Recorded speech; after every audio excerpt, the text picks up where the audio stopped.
Hujingang pada di dungang dro, amagi foundation matang do ros adu na to ambada na to ambadu du haiba. Atu tadi phari loi mak to thokro ai gi hakki lak pa matam da di apun bai voice obe kai kai ge ne.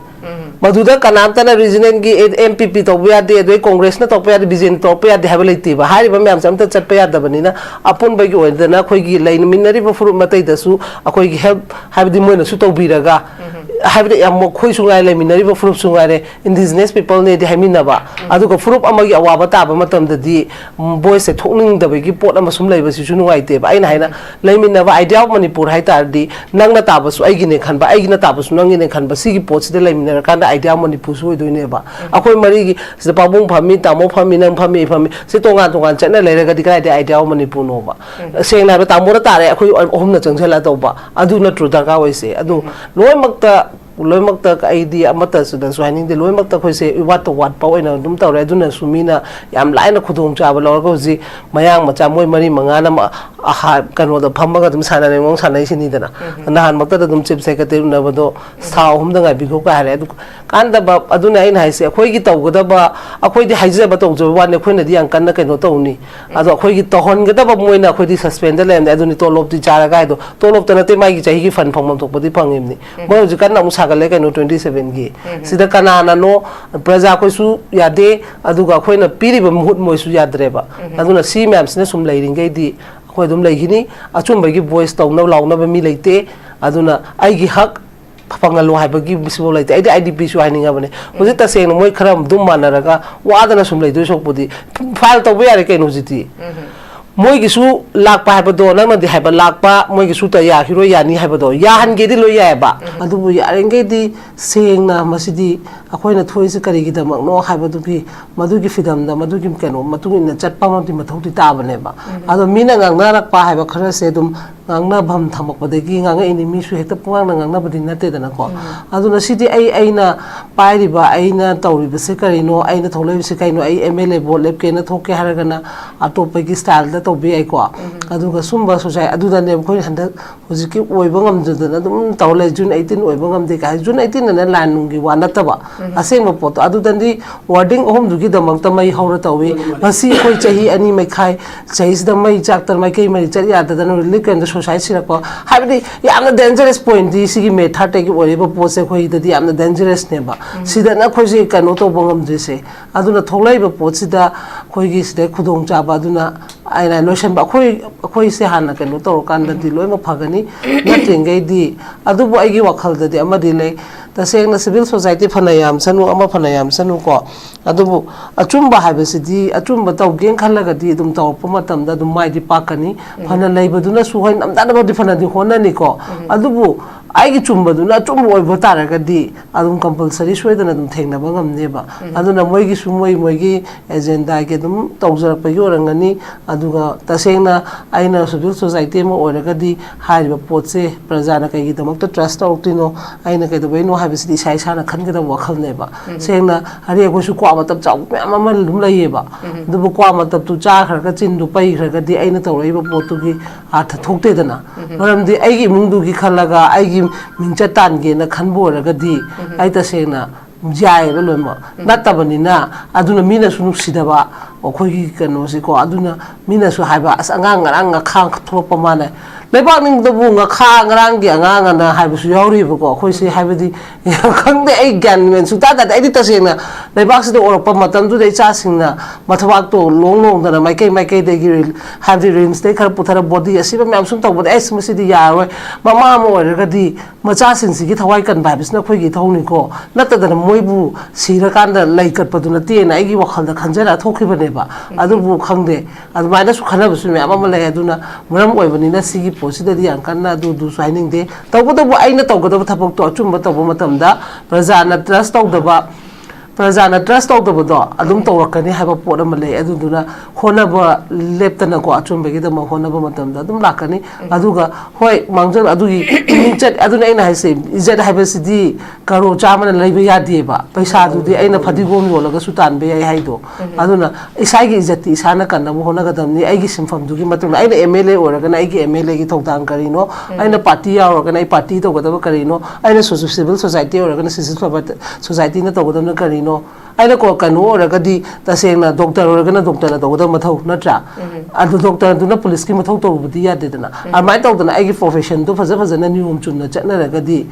mi gi kanu do izat to kanu lekha ta roeba aduna isai gi izat isana kan mata bani ai profession du gi matung ina thabak to ra gadi mi na ngangna ri ba sakna ri ba kutimak se loi ma farak kan ne ba adu bo moi khara yawe haidana su loi ma mang budi ya da bani na achumba si de achumba dum tholak kan ha ba potu ne ba aduna yang kan na madu da kanu to budi yamja sanu yamja bagi wadu di pelak ta ai na to budi pen ja ga de mo chung tholak kan adu budi yeng ba ta re adu da khang kan ba adu da hona ba kan ba du na dum le je hon ta ba ne ba civil society yam yam me haidana su khon warning ai kem lai te ba mai mai gi kanu gi matung ina situation gi matung ina tholok por ngani huji student union da su yong odana thaina di student union se em su hai ga di lo le ta mo ko huji ti to ri mem sine ba adu bu mai gi agenda moi gi tau sa bo ngani to bu achum ba ha ba pot na stand o honi ha ba pot si da akoi na ma na khandok pa ma thau ta re di ko na kalamarom da hujik lai ba manipur gi conflict se until and unless masi hek lotion repawdi idp sing mayum da hansin ba yaroi ha ba su na kalamarom da kugi churachandpur da gi taramba maitai sing hujik takta sangsel lur ga lai ba yaroi ba adagi kangpok pi da more da makhoi gi su lak pa yaroi khoi gi su chat pa yaroi ba masina maram oirakanda hansel hangani habasidi an hojik haijari ba dumaina leiba conflict se he masi waroisin ma yare loisille harakanda hansen ba yagani adu mapu yung kai loin thugai grabani mapun thawai du da bu hingadi haidana seliba mapi du khaktani konaraga laise aduna makhoi idp singi yum sabgi matang da su dumak sanction tawbai matang da su achauba issue je dum thoi sigi matangda kari haini idp sing da lairi se koi inghalei ba ngang sing sigi mental trauma si yam hengalak pana maram moirakanda makhoi suicide tawbogi chang hengalak ba adu da natana husband and wife ki haidi life ai si ai gi sungai mipum khuding maki privacy hai bise loing lei ba privacy phangak ta basina maram oirakanda matai manaw gi relationship ta su yam kairak pa ai isamak experience urabani ko sina maram oirakanda aduga nupi sing lairiba khoi menstrual period monthly menstrual period lakpasida achauba chaitheng nang ba sima su dum own experience da khoi gi paudam dai phangjarabani ko aduna lairiba sida khoi gi conflict sidi hojik lairiba phebam sidi di hojik horen loisingani habgi mami di su u de adu beta ga di nong gi siraga asiba khaktang mangjare habadu haidi ngasi kaw hayeng khara ka hongchit khara ka na pungkau kau gi phibam da la kadra ha bagi akibam su dum le oja su ta gi moti kari ga main thambini aham mo da khoi window tv being the puja ko dum to khulum jare ndu ga masi gi panelist yo ne phambiri ba khoi pa bung sara da ru musum amo sam sai yo pham da su ari masi ta jena ha da dune henjelak pe gi pot ta dum rak tu ne ko orak tu ne ha badi situation se moina sum amana boy haje bwadani shanti lere tu tawre indare kholen kemta late ba kemta movement kem laite buji laite ha ba min sengu koina mamang dagi buji idp singi di tasena yamna waba sum orane ba orane di kaigino di buji leiri ba khoi gi mi huchungare khoi buji tamona so habi gi duni moi sungare sigi solution si lagna ba gi we amata moida kokta changbam ta leite ado moi gi nahan makta su khoi moi speaker na su phongdok khiba khara leibani mana hai khibani sumaina moi gi nga gi matang gi kai gi tongna baida pyar thamai ba kola bisi gi khanna ba gi pot ta chatha da moi maseng gi mana aduna su kuma myam su ubani na ai gi wakhal da di tasena tawbina ba mi amata leite duga tawbina ba mi leite re haidana ai siba se ai tasena mamang da swai dune maina society tawraga tawdoi sopudi mai gi pen da bado hoi haibagi wani ko jin da di lai ba haibadi di duga moi gi thamoi da ngahak tu da di ke su khanga moi maram di yo chahi ta kanu gi angang du class 9 gi angang kai sam inkhalak pa matam ni mai gi life te ai gi chawar nangim chawar hu lai nari ba mam sida sumaina sum chahi ani gi mathak ta chahi ani ma khai phajala bukta lehalaga di kai no to tu sing se na dum khalak patam ne mo sira phare da ke do ni abdi tabi na ba ma pi ma pat accident na to ri ne honari ne haibagi mami su salak tre mami ji sum samjalak na ne ba se mami samali ju moi myam sina ne ba aina aduna ne aina mi hut se amna kanu oidre duga praja ko su gyan ta ba matham ore habdi ta sengna handa khoina su sengmai daga tawjurwa hakki matangi fundamental right to adu makta da aina khangki ba khara lai re habdi ta sengna ai taseno lairi base khoi laktranga ni na tra khoi fruit ki oina dasu haire ba poche laktranga gi mathak tane ba adubu khujo khara no oina madugi against ta oiba atopadi tumin organization oiro adurege khoi gi hujiki khoi gi lenga khoi gi kaino gi state ki semai ba kangu bu oiro ama bo mai gi agenda yenga ga masida khudong cha ba lorga mai gi group khomba 27 gi board ki adugi atagi na dolom doloi chatleba adurege khoi gi sio so sungare gi sio so bu orasu ama bu orasu lan solution laning relief camp da laiba sing se mayum da hanjan bagi moi gi adolom gi kayam ta laite priority aduregi relief camp gi sungare moi gi khara tawba kangu achat pa khara na dum pung dum ngai laiba awaba mam nai chung hong chinga da me ama waba laidi ba hai ba da swai da khara uri ba khara du di dum ngai na bo na banina moi wakhal da kaw thom be adu bu mayam dum na di dum tarakhine ba se dum kai no di loi mak ta di loi phang de ba aduna khoina mamang da su dum discussion taw bo relief camp gi matang gi dum hainari du ni da aduna solutioning da bana anam bana hele akoi da su ko ai khoina di haiba masi gi solution da ya den aduregi khoi ka su adum pabo na su hai dune mai gi agenda gi point di puthopiramaga solutioning ba taseng solutioning ga su sa extend to matam da karamba voice karamba ukano manal madugi law bo khom ba tawge ba ado makai mo sumbai hu chungare moi cabinet mi fam dana aduregi ba assembly da moi takshan ba na haire haraga mi na kem tok tab da ngasi bo wangangam dan lai shini adoi national highway free movement number kano jo high 2 se zala ne ha ba do mi na tawak tare ha da khoi dum tumin leina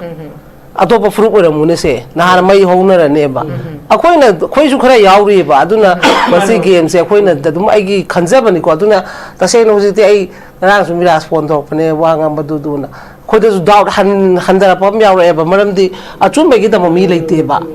lairaga di tholaka da bodo mai gi agenda puthogam law bodo en taw na laire ba nganguraga personal loina ho ta haw bodo duna tasena khoina tawrise hariba posidi amata da nate ko haiba siyoso amada harak panate ko MLM da harak panate ko sidi apun ba praja myam da harak pani ko dui tadi akhoi ka dawam thoi akhoi na habdi la na tawsi haiba nate ba achum ba hak tu di tan ba na tro India ogera mo ogera hai ta ba na tro na sana ngang ki ba commitment na sana ngam na bi gi dam ne habi su ai khang na habdi yaroi dana adu duna maram oraga dugumba tawning bam ta leram dare myam se khoi gi aina sum khan ba da mimang thoga drama tawraga mai gi subida kan ba yeng nga tawrame hoji regional party ne sengol opposition ju se na ha siyo so ga zamana to ne yonko mai gi MLA ne puthorok pani khangde mai gi tawrok ta no ji jo dum kri indara kani ado achum ba gi we da di hai gi haiba leite ba regional party oigera national party ko amag bo oigera party oining bo jo ba ai na haina ai gi oiba ai sai gi oiba khoi gi nga sai da ha pa yam tamona ha gi do ai khoi gi bo voice di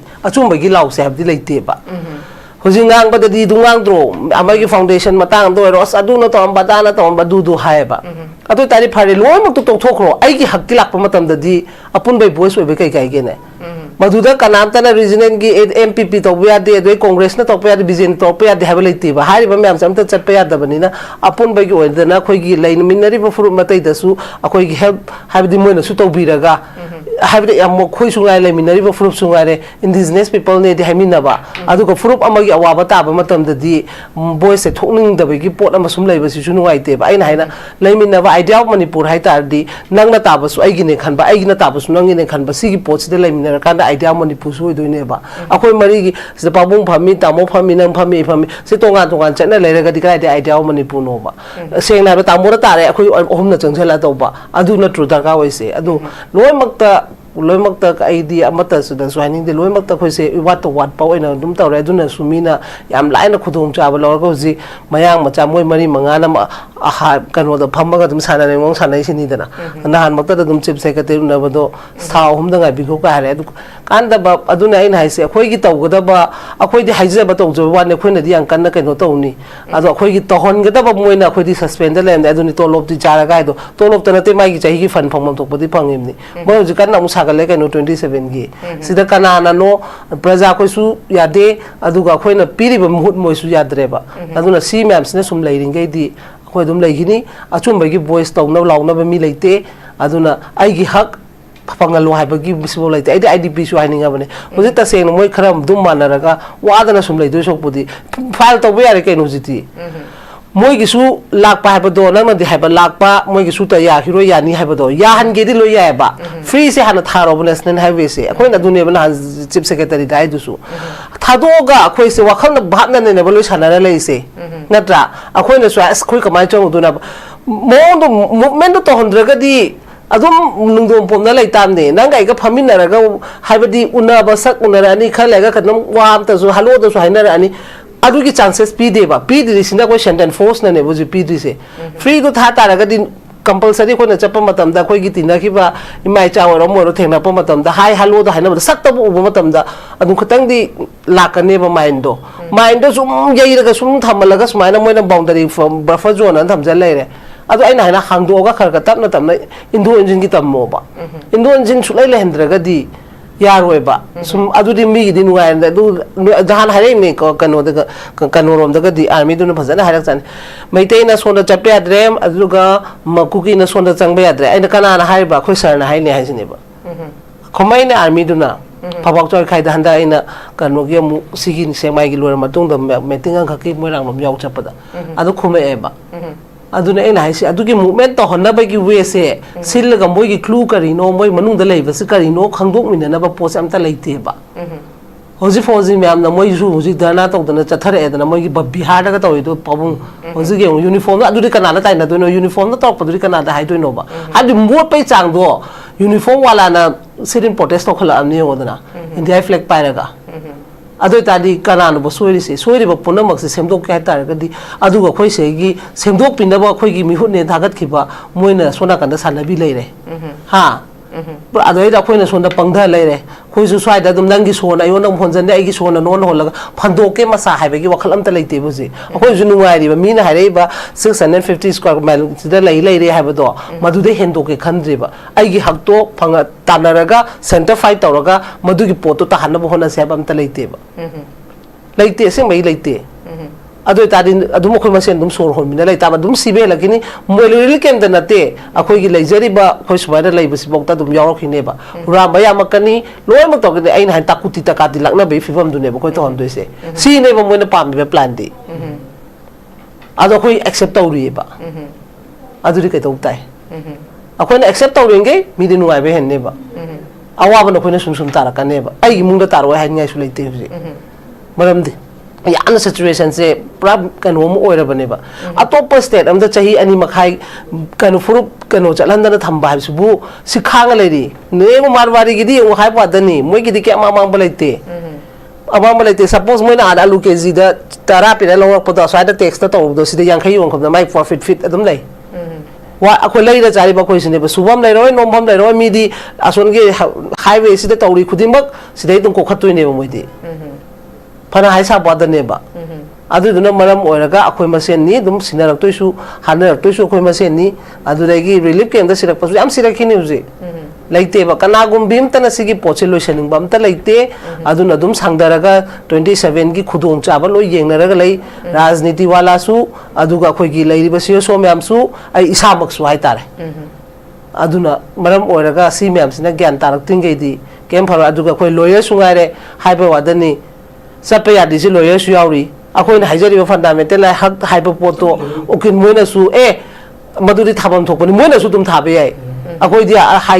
हाइजा बखतने cone on ground on fruit उले मोदी दा हाबी ओना हाइबा दुसु कनाम ताबी दे governor सु ताबी दे कोई party president सु ताबी दे मतम चारी गाय दा कोई एग्जांपल पी दने एक्सपोज तो बनी एक्सपोज तो हाइबा मींस हाइबा पोतो यादरे डेट फॉर द हाइबा पोतो सी ओरे दु तारी सी सुमाना हाइबी नबाना डेट 11 दा कोई मेमोरेंडम पी दने होना जई कनाम ताबी दे 10 days की मतुंग दा हाइबा पोतो मियाम अमतन ngasi हाइरगो सुजाता नंगना दु तौखिदु निमितरा गनि सुरे कैदौग्रेगी आइना तौद्रगदि तौबो याद्रा अदुदि सुजाता कैगुंबा नादना सिगिदा आगदि दुम आइगी राइट हक्से हम कनाम फंगदसु यादोरिबा हाइबदि इसागी इथौने खंदे हाइबै वानिदा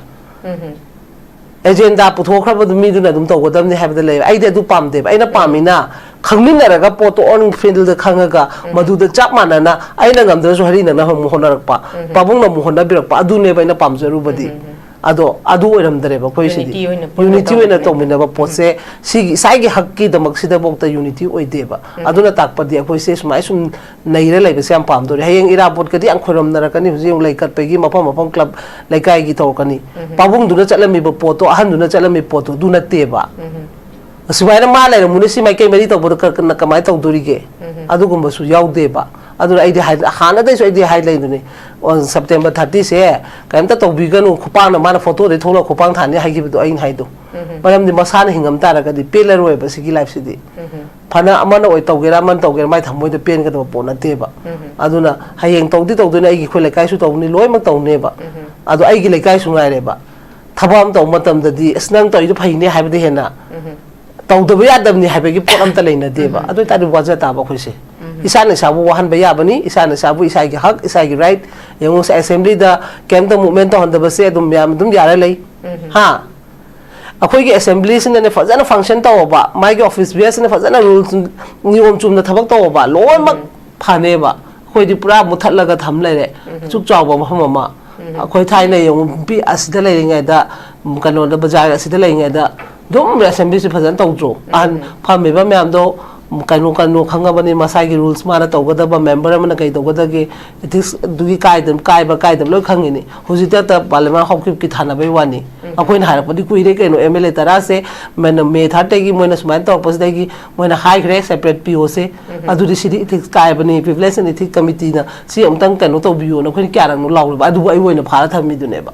I don't can't do that in a quick walking. Achumbagi, Lambility, Achumba Kang Driver. According to Torayman say, seen at all, Pania have a music hang Navangam Driver. I do the same have the Aquating a sea never for cookie the Swakam Kandeva. Who's it Toraba Post Center was who stay in the San River Post say, Masihana could fight over Matota River. Fight over had an Kana say have anataba. New on the Chumba the Lord the Chelaga. Tawam Topa, yes, and then force like a Kuchala, go home, look at me, Diana, come to the Kanglaton Bida. Moina Naga, which Alan Bayaba Potubo, a which at Bayaba, cut the Piractri Dunan in Harim Neodana. Anukana was an over first one do cooking a Kadeva. Live quick force mams and Kaineva. Moino in a moments a quite in the Hunting the big port of Mayao River. I do get clue to in a coming by one, but do it at the Manaraga, hug to 10 minutes have never. A chumbada. Haven't to Poma from Java the Haraga. Adukanam the late teba. Ado I hang the law, do not do law like time. Law would they did them love joking, egg hung lady, pung the bottom, Amo get a more governor, get a more get a lady, but Pummy will tell you, Habitam, the Dubu. Manamina Vamility, I don't know what the Yam can have a post, really came Yam Sirakiniva. The arm Sirakini have what any. Nangas I don't know the son as I do, when you be with the Angam, Pimchanka come a wawale. Capave do never.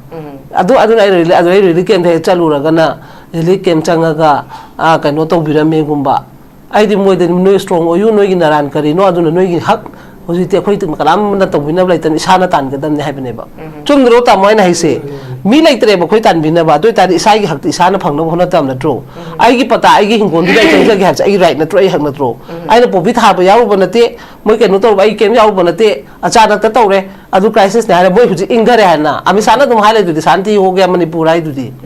So I do coincidence with status, mute me, I'm not hiding today. I do that in no shanty where the A Pibiro Chachara Gabby say, I get right, I have Talak Tamnatro. No, those should sanga them city. I say when I call up and Madam the late day, but I give you a shoe, Yaratraga di Luda, quick Tonadro case, Tonadro in Kanabataga. Tonadro not a papa in I say, at the mind of the Musu, see do shop put the Todu shop put the Matona Putuoga, Lord the Changaga, I give them the Changanbagam dress there, Amasum Center Sakana, and at the 5,000 Latam. Kandeba, I don't know, I know, Kananta like the Quimapima Palate, Quibunusi Balate, a Quinusi Balay has a swai higher web, Nusiba can like the Aduna, Isai Hut is Anatan, then they have a port Aduni, Moisuzi, Hingols a month over the Lord, the Chalaga, Majimano, Kana, the Tonadana, and my Todana. Hi, but the state Amazon Center Sarkas na a queen a seabox app when a Santi lady Hadaga, Jangan that I had in a file tone of a Yarabani, my patado, Ulaga sign Toraga, Mother of Harabani, not a day, Lero Canamity. Okay. Thank you very much, Secretary. Makata Thasta, the Laxay, Zasuta Nakalamarunda, Hugi, the Manipur lady issues, Yame, Dokimatic Yame, Maluiding the money. Dumapo Zasuta, Tamzaning was a Lady Manipur issues in Si Tongan, issues in Sigidamata, Koi Masi,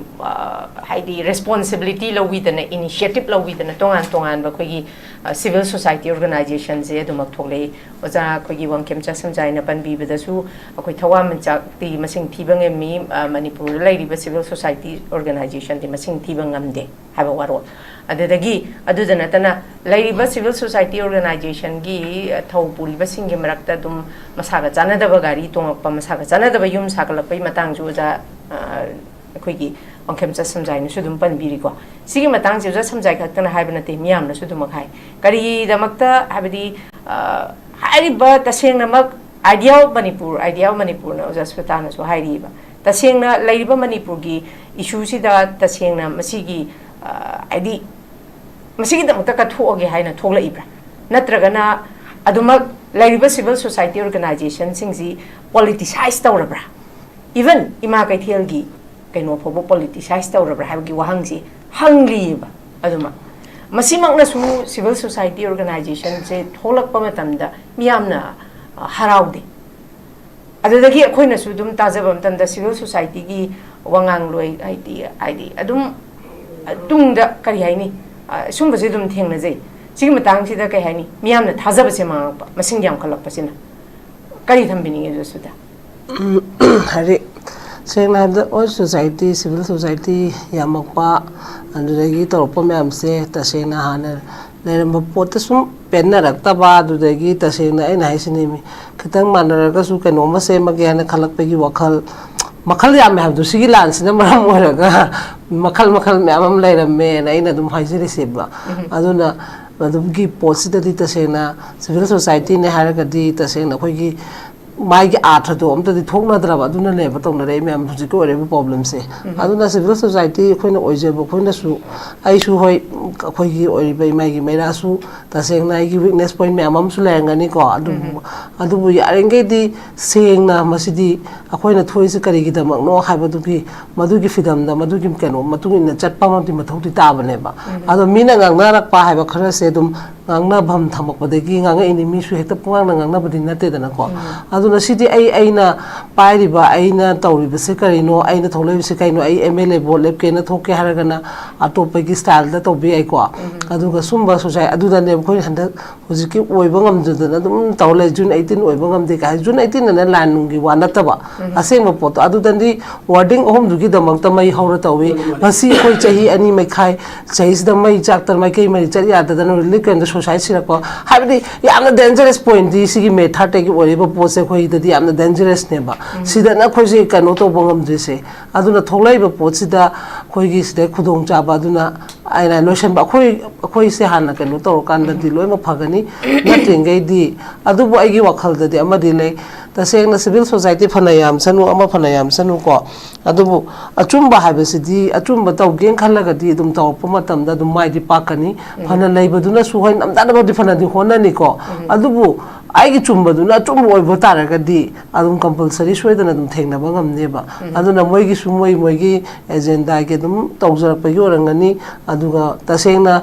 aina civil society mo oraga di hariba potse prajana kai gi damak to trust outino aina kai do no habisi sai sana khan ga da wakhal ne ba sengna hari ko su kwa matab chaw ma lum lai ba du kwa matab tu cha khar ka chin du pai khar ga di aina tawrai ba potu gi atha thokte dana maram di aigi mungdu gi khalaga aigi mincha tan ge na khan bo raga di ai ta sengna jai ba loi ma natabani na aduna mina su nuksida ba khoi gi kano se ko aduna mina su haiba as angang ngarang nga khang thropa mane lebak ning da bu nga kha ngarang gi angang na haiba su yauri ba ko khoi se haiba di khang de ai gan men su ta da ai ta sengna lebak se do orpa matam du dei cha singna mathawak to long da mai kai de gi have the rims de khar puthara body asiba myam sum taw bod ai smasi di ya roi mama mo raga di macha sin si gi thawai kan ba bisna khoi gi thawni ko nata da moibu sira kan da lai kat paduna te na ai gi wakhal da khanjara thokhiba ba adubu khangde admaina su khana bu su me ama lai aduna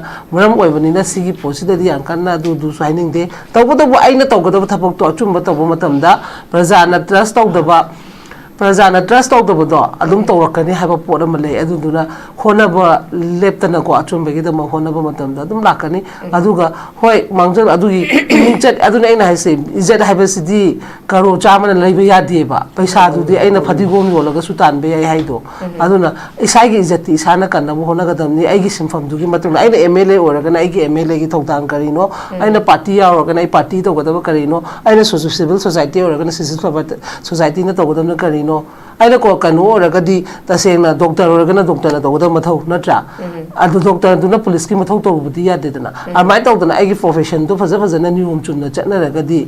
mi ki kanu do izat to kanu lekha ta roi ba adu na isai ki izat isana kan mata bani ai profession du ki matung ina thabak taw ra kadi mi na ngang na ri ba sak na ri ba khuti mak se loi ma pharak kane ba adu bomboi khara yawe haidana su loi ma mang budi ya da bani na achumba si de achumba dum tholak kan ha ba potu ne ba adu na yang kan na madu da kanu taw budi yamja sanu yamja bagi wadu di pelak tabda aina tawda pendra ka demo chung thor kan adu budi yeng batare adu da khang kan ba adu da hona ba kan ba du na dum le je hong ta ba ne ba civil society yam ya me hadana su kono warning ai kem leite ba mai mai gi kaino gi matung na situation gi matung na tholo por ngane huji student union da su yong odana thaina di student union se msu hai ga di lo le ta mo ko huji ti tawri mem sine ba adu bu mai gi agenda mai gi tawsa bo ngani tawbu da bu achum ba ha ba pot na stand o hong ni ha ba pot sida akoina da na khanthok pa ma thau ta re huji ko adu hona bada mai ki tawbu da poram do chap chan hona mina ba ma okay thank you very much thagachari